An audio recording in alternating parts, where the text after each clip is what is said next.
Before the Flint water crisis became an almost daily headline, before the budget battles and fights over taxes and right to work, then candidate Rick Snyder talked about jobs and getting people back to work. He was doing that again today when 24-hour News 8 political reporter Rick Albin caught up with him in Osceola County. Rick.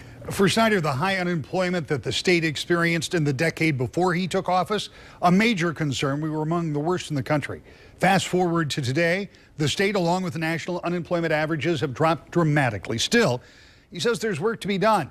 While economic development in urban core areas is common, trying to expand opportunities in a place like this, Evart, is not as common. Snyder says his administration has come up with a plan to focus on rural areas where high unemployment, educational challenges, and blight are a problem too.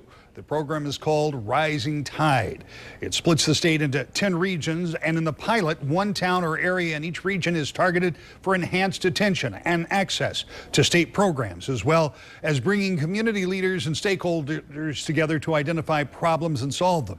In the few months the program has been in place in Evart, this group has already identified problems, and they're working on solutions, and that, says the governor, may help the state's economic improvement impact more areas.